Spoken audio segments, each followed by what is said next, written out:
Luiz Inácio Lula da Silva. Carreira política. Início. O deputado Luiz Inácio Lula da Silva falando no plenário da Câmara. Em 1980, no curso de uma greve no ABC Paulista, o Sindicato dos Metalúrgicos de São Bernardo do Campo sofreu intervenção aprovada por Murilo Macedo, então ministro do Trabalho do general João Batista Figueiredo, e Lula foi detido por 31 dias nas instalações do DOPS paulista.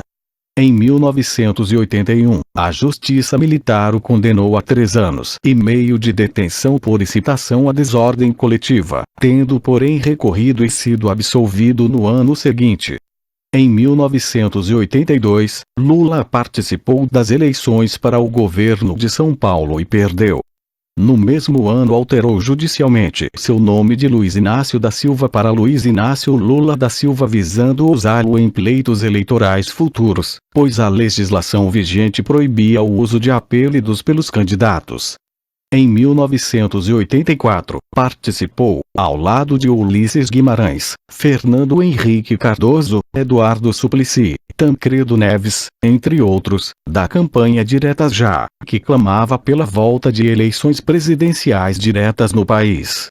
Após a campanha Diretas Já fracassar e as eleições presidenciais ocorrerem de forma indireta, Lula e o PT abstiveram-se de participar desta eleição. Com a morte do presidente Tancredo Neves e a posse de José Sarney, Lula e o PT decidem firmar uma posição independente, mas logo se encontram no campo da oposição ao novo governo. Em 1986, foi eleito deputado federal por São Paulo com a maior votação para a Câmara Federal até aquele momento, tendo participado da elaboração da Constituição Federal de 1988. Foi favorável à limitação do direito de propriedade privada, ao aborto, à jornada semanal de 40 horas, à soberania popular, ao voto aos 16 anos, à estatização do sistema financeiro, à criação de um fundo de apoio à reforma agrária e ao rompimento de relações diplomáticas com países que adotassem políticas de discriminação racial. Campanha presidencial de 1989. Em 1989, realizou-se a primeira eleição direta para presidente desde o golpe militar de 1964. Lula se candidatou a presidente e ficou em segundo lugar. No segundo turno, Fernando Collor de Mello, candidato do Partido da Renovação Nacional, PRN, primeiro colocado no turno inicial das eleições, foi eleito presidente após receber o apoio dos meios de comunicação e empresários, uma vez que estes se sentiam intimidados ante a perspectiva do ex-sindicalista, radical e alinhado às teses de esquerda chegar à presidência. A campanha de Collor no segundo turno foi fértil em práticas tidas, na época, por moralmente duvidosas, e que combinavam preconceitos políticos e sociais. Lula foi identificado como um trânsfuga do comunismo, a quem a queda do Muro de Berlim havia transformado em anacronismo, e seus atos político-eleitorais, comícios, passeatas, foram descritos com conotações desmoralizantes. Segundo o acadêmico Bernardo Kucinski, tal teria sido facilitado pela infiltração de agentes provocadores de Collor nos comícios do PT. Collor acusou ainda Lula de desejar sequestrar ativos financeiros de particulares, o que a equipe econômica de seu futuro governo faria após sua eleição. Articulistas da grande imprensa pronunciaram-se de forma indecorosa sobre Lula. O comentarista Paulo Franciso chamou de ralé, besta quadrada e disse que se ele chegasse ao poder, o país viraria uma grande bosta. Além disso, uma antiga namorada de Lula, Miriam Cordeiro, com a qual ele teve uma filha, surgiu na propaganda televisiva de Collor durante o segundo turno das eleições para acusar seu ex-namorado de racista e de ter-lhe proposto abortar a filha que tiveram. O Partido da Social Democracia Brasileira, PSDB, posteriormente o maior rival eleitoral do PT, na época declarou apoio oficial a Lula no segundo turno. O candidato Mário Covas, que havia ficado em quarto lugar naquela eleição, subiu em palanques ao lado de Lula em defesa da candidatura petista. Cédulas de votação para presidente do primeiro e segundo turnos das eleições de 1989. Às vésperas da eleição, a Rede Globo promoveu um debate final entre ambos os candidatos e, no dia seguinte, levou ao ar uma versão editada do programa em sua exibição no Jornal Nacional. O diretor do Gallup, Carlos Eduardo Mateus, entre outros, sustentou que a edição foi favorável a Collor e teria influenciado o eleitorado, fato este admitido mais tarde por várias memórias de participantes do evento, mostrado no documentário Beyond Citizen Kane. A eleição propriamente dita comportou ainda a alegada manipulação política do sequestro do empresário do setor de supermercados Abílio Diniz, que, libertado do cativeiro no dia da eleição, seus sequestradores foram apresentados pela polícia vestindo camisetas do PT. Aberto inquérito para apurar se coube à polícia vestir os criminosos, foi 2 anos depois arquivado por falta de provas. Apesar da sua derrota em 1989, Lula manteve sólida liderança no PT, bem como prestígio internacional, como no destaque obtido quando da fundação do Fórum de São Paulo, em São Bernardo do Campo, em 1990. Tratava-se de um encontro periódico de lideranças partidárias que visava congregar e reorganizar as esquerdas latino-americanas, que estavam politicamente desorganizadas com a expansão do neoliberalismo após a queda do Muro de Berlim. Em setembro de 1993, estava percorrendo os estados da Amazônia em campanha para a eleição presidencial de 1994. Em Ariquemes, Rondônia, Lula disse: há no Congresso uma minoria que se preocupa e trabalha pelo país, mas há uma maioria de uns 300 picaretas que defendem apenas seus próprios interesses. Luiz Inácio Lula da Silva, em 1993. Campanhas presidenciais de 1994 e 1998. Luiz Inácio Lula da Silva voltou a candidatar-se à presidência em 1994 e foi novamente derrotado, ainda no primeiro turno, pelo candidato do PSDB, Fernando Henrique Cardoso. Em 1998, Lula saiu pela terceira vez derrotado como candidato à presidência da República, em uma eleição novamente decidida no primeiro turno. No entanto, manteve papel de destaque na esquerda brasileira ao apresentar-se numa chapa que tinha como candidato à vice-presidência o seu antigo rival Leonel Brizola, que havia disputado arduamente com Lula a saída ao segundo turno das eleições de 1989 como adversário de Collor. Lula tornou-se um dos principais opositores da política econômica do governo eleito, sobretudo da política de privatização de empresas estatais realizadas nesse período. A desvalorização do real em janeiro de 1999, logo após a eleição de 1998, as crises internacionais, deficiências administrativas como as que permitiram o apagão de 2001, e principalmente o pequeno crescimento econômico no segundo mandato de Fernando Henrique Cardoso, fortaleceram a posição eleitoral de Lula nos 4 anos seguintes. Presidência da República. Primeiro mandato. Ver artigo principal. Governo Lula. Foto oficial do primeiro mandato de Lula. Abdicando dos erros cometidos em campanhas anteriores, como a manifestação de posições tidas por radicais, Lula escolheu para candidato à vice-presidência o senador mineiro e empresário têxtil José Alencar, do Partido Liberal, PL, partido ao qual o PT se aliou. A campanha eleitoral de Lula optou em 2002 por um discurso moderado, prometendo a ortodoxia econômica, respeito aos contratos e reconhecimento da dívida externa do país, conquistando a confiança de parte da classe média e do empresariado. Em 27 de outubro de 2002, Lula foi eleito presidente do Brasil, derrotando o candidato apoiado pela situação, o ex-ministro da Saúde e senador paulista José Serra, do PSDB. No seu discurso de diplomação, Lula afirmou: "E eu, que durante tantas vezes fui acusado de não ter um diploma superior, ganho o meu primeiro diploma, o diploma de presidente da República do meu país." Na área econômica, a gestão do governo Lula é caracterizada pela estabilidade econômica e por uma balança comercial superavitária. O endividamento interno cresceu de 731 bilhões de reais, em 2002, para 1 trilhão e 100 bilhões de reais em dezembro de 2006, diminuindo, todavia, a proporção da dívida sobre produto interno bruto. Concomitantemente, a dívida externa teve uma queda de 168 bilhões de reais. O seu início de governo chegou a ser elogiado pelo presidente do Fundo Monetário Internacional, FMI, na época. Durante o governo Lula houve incremento na geração de empregos.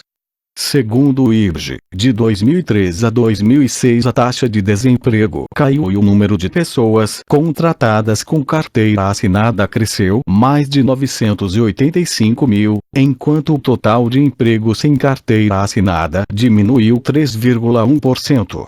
Já o total de pessoas ocupadas cresceu 8,6% no período de 2003 a 2006. Lula e o seu vice José Alencar em 2004, durante o embarque de militares brasileiros para o Haiti. Lula discursa em Diadema, São Paulo, em 2005, durante a entrega de um conjunto habitacional. Na área de políticas fiscal e monetária, o governo de Lula caracterizou-se por realizar uma política econômica conservadora. O Banco Central goza de autonomia prática, embora não garantida por lei, para buscar ativamente a meta de inflação determinada pelo governo. A política fiscal garante a obtenção de superávites primários ainda maiores que os observados no governo anterior, 4,5% do PIB contra 4,25% no fim do governo FHC. No entanto, críticos apontam que esse superávit é alcançado por meio do corte de investimentos, ao mesmo tempo em que aumento de gastos em instrumentos de transferência de renda como o Bolsa Família, salário mínimo e o aumento no déficit da Previdência. Em seu primeiro ano de governo, Lula empenhou-se em realizar uma reforma da Previdência, por via de emenda constitucional, caracterizada pela imposição de uma contribuição sobre os rendimentos de aposentados do setor público e maior regulação do sistema previdenciário nacional. A questão econômica tornou-se consequentemente a pauta maior do governo. A minimização dos riscos e o controle das metas da inflação de longo prazo impuseram ao Brasil uma limitação no crescimento econômico, o qual porém realizou-se a taxas maiores do que foram alcançados durante o governo anterior, com um crescimento médio anual do PIB de 13,35%, contra 2,12% médios do segundo mandato de Fernando Henrique Cardoso, mas abaixo da média republicana do país. Segundo o economista Reinaldo Gonçalves, professor da Universidade Federal do Rio de Janeiro, UFRJ, em uma comparação de todos os 29 mandatos presidenciais desde a proclamação da República, Lula fica na 19ª posição. Ressalvam os críticos, no entanto, que os baixos índices inflacionários foram conseguidos a partir de políticas monetárias restritivas, que levaram a um crescimento dependente, por exemplo, de exportações de commodities agrícolas, especialmente a soja, que não só encontraram seus limites de crescimento no decorrer de 2005, como também tem contribuído para o crescimento dos latifúndios. Ao fim de seu governo, sua popularidade era maior do que a que possuía ao ser eleito, como ocorreu com poucos presidentes nas democracias do mundo. Pesquisa do Instituto Datafolha, divulgada no dia 17 de dezembro de 2006, mostra que 52% consideravam seu governo ótimo ou bom. Relações com a imprensa. Presidente Lula faz pronunciamento na abertura da reunião ministerial na Granja do Torto. As relações políticas do governo Lula com a oposição e a mídia foram conturbadas. Eleito presidente com uma bancada minoritária, formada pelo PT, Partido Socialista Brasileiro, PSB, PCB, Partido Comunista do Brasil, PDOB, e PL, Lula buscou formar alianças com diversos partidos, inclusive com alguns situados mais à direita no espectro político brasileiro.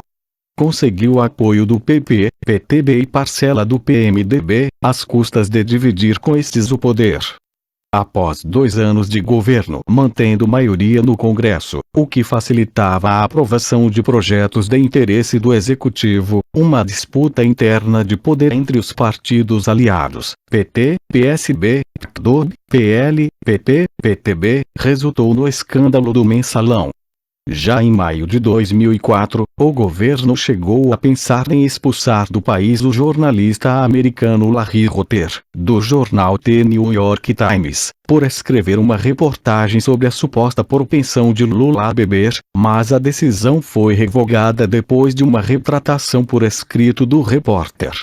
Tem gente que acha que a inteligência está ligada à quantidade de anos de escolaridade que você tem. Não tem nada mais burro do que isso. Lula, em resposta a Caetano Veloso. Crises políticas. Lula e o ex-ministro José Dirceu. Após denúncias do então deputado do PTB Roberto Jefferson, envolvido em esquema de propina na empresa brasileira de Correios e Telégrafos, houve enorme desarranjo político entre o poder executivo e sua base, aumentado o grau de ataque dos partidos de oposição.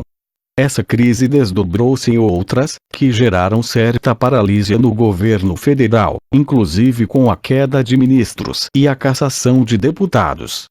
Nesse período, compreendido entre abril e dezembro de 2005, o índice de aprovação do governo Lula atingiu o seu mais baixo percentual desde o começo de seu mandato.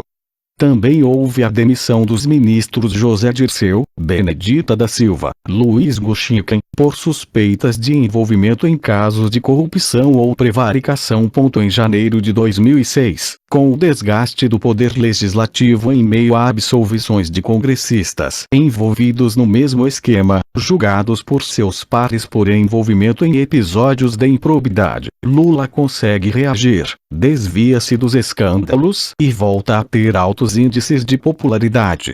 O caso da venda de um dossiê para petistas em São Paulo, contendo informações sobre supostas irregularidades na gestão de José Serra no Ministério da Saúde, a menos de 2 meses do primeiro turno das eleições de 2006, não diminuiu os índices de popularidade do presidente. No entanto, continuaram a ser ventilados casos como o do filho de Lula, Fábio Luiz Lula da Silva, o Lulinha, que teria supostamente enriquecido após fechar contrato de R$ 15 milhões com a empresa de telecomunicações Telemar, da qual o governo é acionista. No começo do ano de 2008, iniciou-se uma nova crise, a do uso de cartões corporativos. Denúncias sobre irregularidades sobre o uso de cartões corporativos começaram a aparecer. As denúncias levaram à demissão da ministra da Promoção da Igualdade Racial Matilde Ribeiro, que foi a recordista de gastos com cartão em 2007. O ministro dos Esportes Orlando Silva devolveu aos cofres públicos mais de R$ 30 mil, evitando uma demissão. A denúncia que gerou um pedido de abertura de CPI por parte do Congresso foi a utilização de um cartão corporativo de um segurança da filha de Lula, Lurian Cordeiro Lula da Silva, com gasto de R$ 55 mil entre abril e dezembro de 2007. A investigação, no entanto, contou com a abrangência desde o período de governo do então presidente Fernando Henrique Cardoso.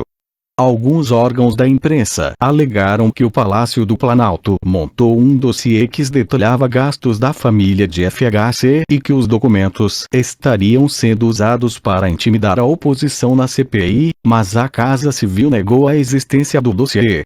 Meses depois, sob críticas da oposição, a CPI dos cartões corporativos isentou todos os ministros do governo Lula acusados de irregularidades no uso dos cartões e não mencionou a montagem do dossiê com gastos do ex-presidente FHC.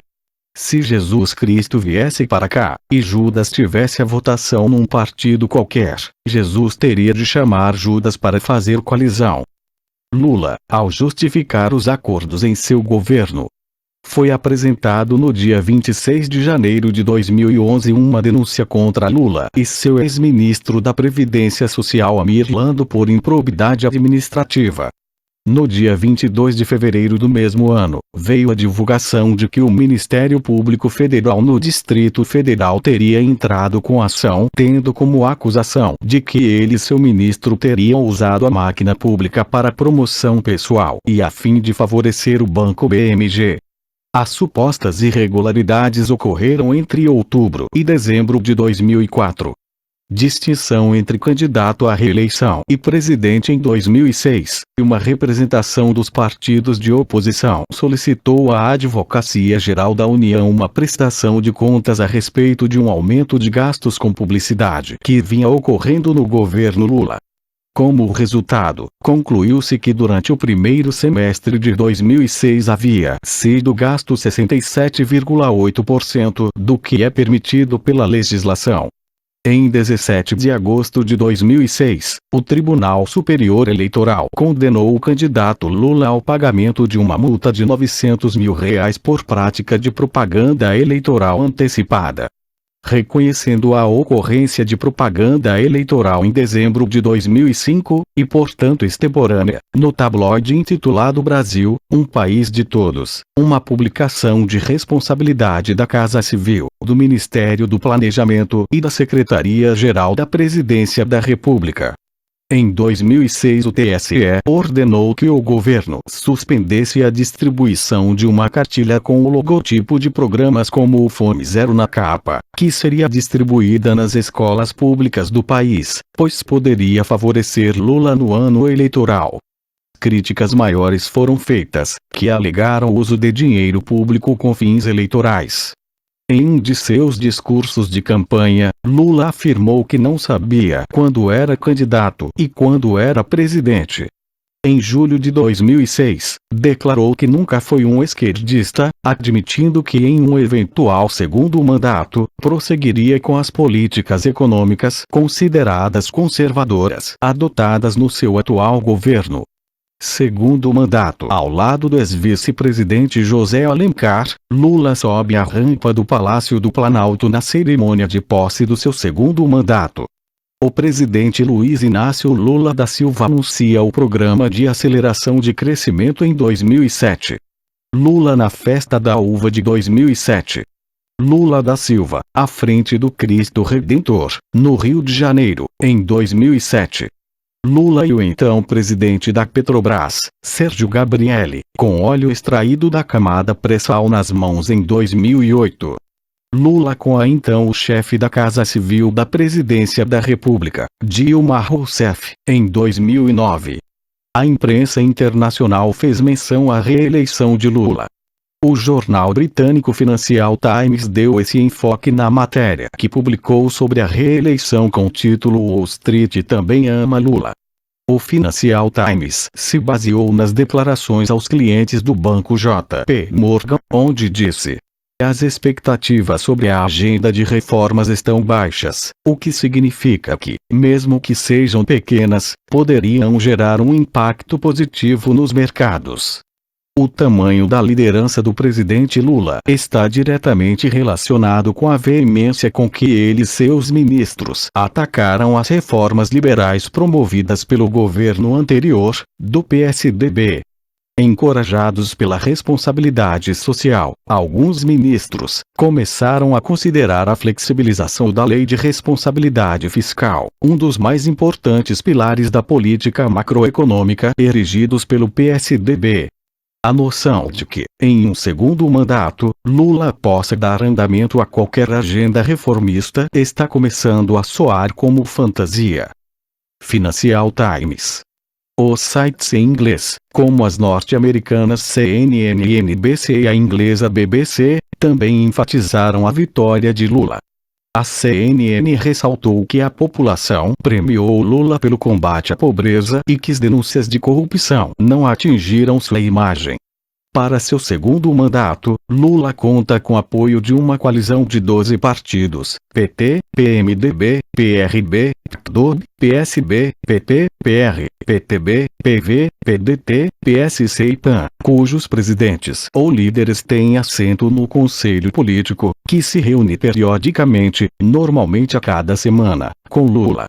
Além disso, TDOB, PMN e PHS também fazem parte da base de apoio do governo no Congresso, totalizando 15 partidos governistas.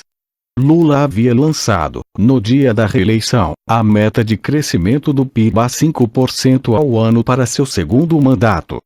Não obstante, no dia 22 de janeiro, foi lançado o PAC, Programa de Aceleração do Crescimento, um conjunto de medidas que visa a aceleração do ritmo de crescimento da economia brasileira, com previsão de investimentos de mais de 500 bilhões de reais para os 4 anos do segundo mandato do presidente, além de uma série de mudanças administrativas e legislativas.